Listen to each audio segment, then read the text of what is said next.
నమస్తే. ఇప్పుడు మీరు చూడబోతున్న వీడియో ఖచ్చితంగా మీకు ఉపయోగపడుతుంది, నచ్చుతుంది కూడా.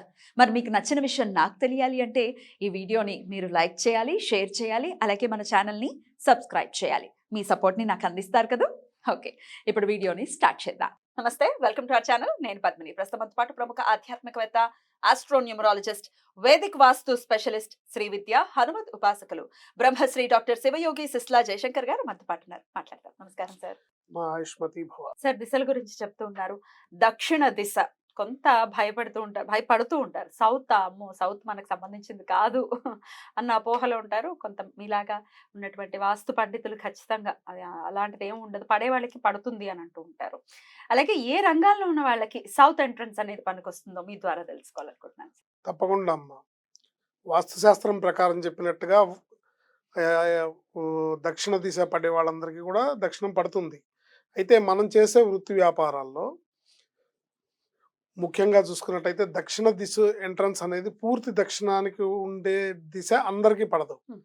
వాస్తు ప్రకారం చూసుకొని వాళ్ళ జాతకం చూపించుకొని మనం కట్టుకోవాలి. అంటే మిడిల్లో దక్షిణ ఆగ్నేయం బాగుంటుంది. అట్లాగే దక్షిణ నైరుతి అనేది చాలా ప్రమాదకరం. ఏంటి అది డైరెక్ట్ గా యమపురికి స్వాగతం.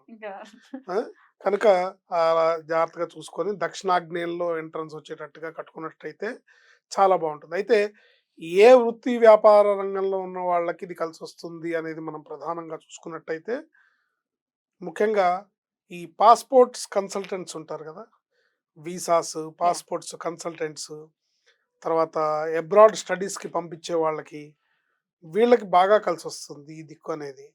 తర్వాత ఫిల్మ్ ఇండస్ట్రీ వాళ్ళకి బాగా కలిసి వస్తుంది. తర్వాత చిట్ ఫండ్ బిజినెస్ చేసే వాళ్ళకి బాగా కలిసి వస్తుంది. ఫైనాన్స్ బిజినెస్ చేసే వాళ్ళకి బాగా కలిసి వస్తుంది. డాక్టర్స్కి, హాస్పిటల్స్కి బాగా కలిసి వస్తుంది.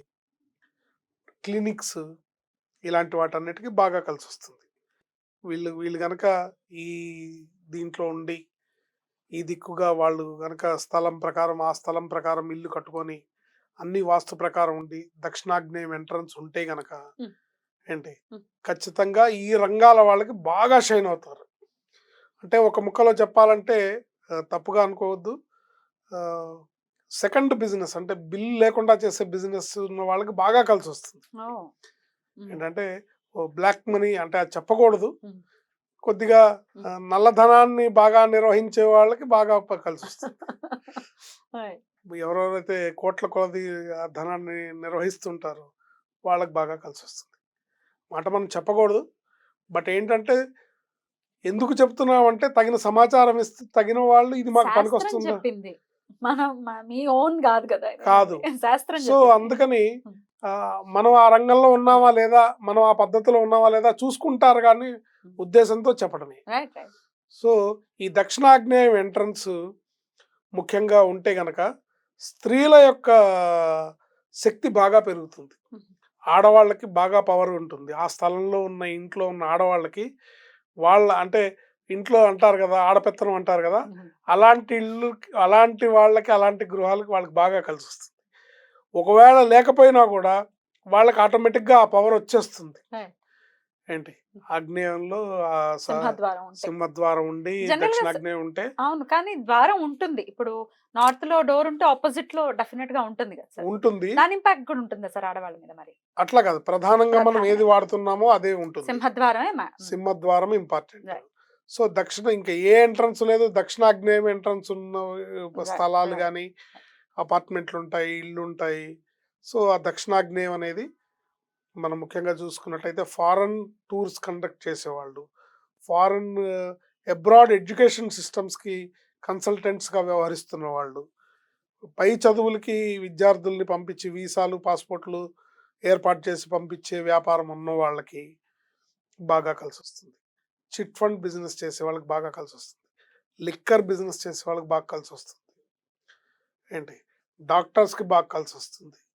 క్లినిక్స్కి, హాస్పిటల్స్కి బాగా కలిసి వస్తుంది. ఇత్యాది ఈ వృత్తి వ్యాపారంలో ఉన్న వాళ్ళందరికీ బాగా కలిసి వస్తుంది. బట్ ప్రొవైడెడ్ ఏంటంటే ఏ ఇంట్లో అయినా సరే ద్వారాలు ఉచ్చస్థానంలో ఉండాలి. ఎన్ని ద్వారాలు, ఎన్ని కిటికీలు ఉండాలో అన్నీ ఉండాలి.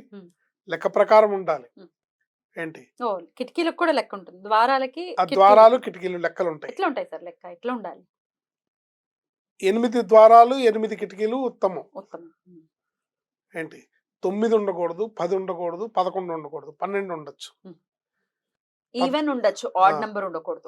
14 మళ్ళీ 13 ఉండకూడదు, 14 ఉండొచ్చు. రెండు ఉండొచ్చు కదా సార్? ఏమండి రెండు 2 కిటికీలు 2 ద్వారాలు ఉండొచ్చు. ఉండొచ్చు. 4, అది 2, మధ్యమం 4, 6. మధ్యమం అంటే ఇంకా అంటే ఒక్క రూమ్ ఉన్న వాళ్ళకి అది అట్లా అదే ఉంటుంది. అందుకని అడిగాను. ఏంటి ఉమ్. జనరల్ గా అయితే 4 4 6 6 8 8 9 ద్వారాలు 9 కిటికీలు ఉండకూడదు, 10 ద్వారాలు 10 కిటికీలు ఉండకూడదు, 11 ద్వారాలు 11 కిటికీలు ఉండకూడదు. ఉండకూడదు. ఏంటి లేకుండా అట్లా వాస్తు ప్రకారం చూసుకొని ఈ ఇల్లు అనేది లైఫ్ టైం ఈవెంట్. చాలా మందికి 90% పీపుల్కి Definitely. లైఫ్ టైం ఈవెంట్ కాబట్టి చక్కగా స్థలాన్ని చూపించుకోవాలి, స్థలంలో బలం ఉందో చూసుకోవాలి, స్థలంలో ఎనర్జీ ఉందా లేదా చూసుకోవాలి, ఆ స్థలంలో గతంలో ఏమున్నాయో మనకు తెలియదు. శల్య పరీక్ష. ఏంటి ఇప్పుడు ఒక సామెత ఉంది, పెద్దలు చెప్తారు, భూమాత ఒకడొచ్చి ఈ స్థలం నాది అంటే నవ్వుకుంటుంది, మళ్ళీ నువ్వు ఎన్నో ఓనర్ రాని. Right. ఏంటి అట్లాగే ఈ స్థలం నాది ఈ స్థలం నాది అని మనం అనుకుంటూ ఉంటాం. సో మనం తీసుకెళ్లేది ఏముండదు, మనం చివరికి 6 అడుగుల నేల మనకు కావాల్సింది. ఇల్లు అనేది లైఫ్ టైం ఈవెంట్ కాబట్టి చక్కగా స్థలాన్ని ఎంచుకునేటప్పుడే సరైన వాస్తు పద్ధతుల ప్రకారం ఎంచుకొని దాని ప్రకారం ఇల్లు నిర్మాణం చేసుకోవడం ద్వారా వాళ్ళ పిల్లల భవిష్యత్తు వాళ్ళ భవిష్యత్తు కూడా చక్కగా 100కి 100 పాళ్ళు సక్సెస్ఫుల్గా ముందుకు వెళ్తారు. అద్భుతం సార్. అయితే దిశలు అన్ని 4 దిశల గురించి మనం మాట్లాడుకున్నాము. ఇక కొన్ని రంగాల వాళ్ళ గురించి నేను క్లుప్తంగా అడుగుతాను సార్. అటు సాఫ్ట్వేర్ కానీ ఫుడ్ బిజినెస్ లో ఉన్న వాళ్ళకి కానీ, సాఫ్ట్వేర్ వాళ్ళకి ఏ దిశ కలిసి వస్తుంది సార్? అంటే సాఫ్ట్వేర్ అంటే వచ్చేసరికి పశ్చిమం, పశ్చిమం. ఓకే. అలాగే ఫుడ్ బిజినెస్ ఉన్న వాళ్ళు దక్షిణాగ్నేయం, దక్షిణాగ్నేయం. ఇంకేమైనా కొంతమందికి ఈ రంగం మేజర్ రంగాలు ఏవైతే ఉంటాయో ఏమైనా అంటే కమెంట్ ఫుడ్ బిజినెస్ అంటే ఇక్కడ అదే నేను చెప్పాను మీకు. ఇప్పుడు తూర్పు వాకిలి ధర్మంగా ఉండే వాళ్ళకి పనిచేస్తున్నాం. దక్షిణాగ్నేయం ఏం చెప్పాం మనం, కొంచెం అంటే 50% అకౌంట్ చూపించే వాళ్ళకి పనిచేస్తుంది అన్నాం. సో ఫుడ్ బిజినెస్ లో కూడా ఆ పద్ధతిలో ఉన్న వాళ్ళకి అది కలిసి వస్తుంది. లేదు నేను చాలా నిజాయితీ పరుణ్ణి, 10 రూపాయలకి 4 ఇడ్లీలు నెయ్యేసి మరీ పెడతాను అన్న వాళ్ళకి అది పనిచేయదు. అమ్మో దిశ ఇంతలా ఇంపాక్ట్ చూపిస్తుంది. అద్భుతం సార్. ఇంకా ఏమైనా ఈ రంగాల వాళ్ళకి సంబంధించి కమెంట్స్ పెడితే అదేమైనా నెక్స్ట్ ఎపిసోడ్స్ లో మనం అడ్రస్ చేయొచ్చు సార్? చెప్పకుండా ఏమైనా మీరు తెలుసుకోవాలి అనుకుంటే కమెంట్ సెక్షన్ లో మీరు పోస్ట్ చేయండి మీ కమెంట్ ని, డెఫినెట్ గా దాన్ని అడ్రస్ చేసే ప్రయత్నం చేస్తాం. అయితే సార్ చాలా అద్భుతంగా 4 దిశల గురించి కూడా చాలా వివరంగా మాకు తెలియజేశారు sir. Thank you so very much. నమస్తే సార్. ఆయుష్మతి.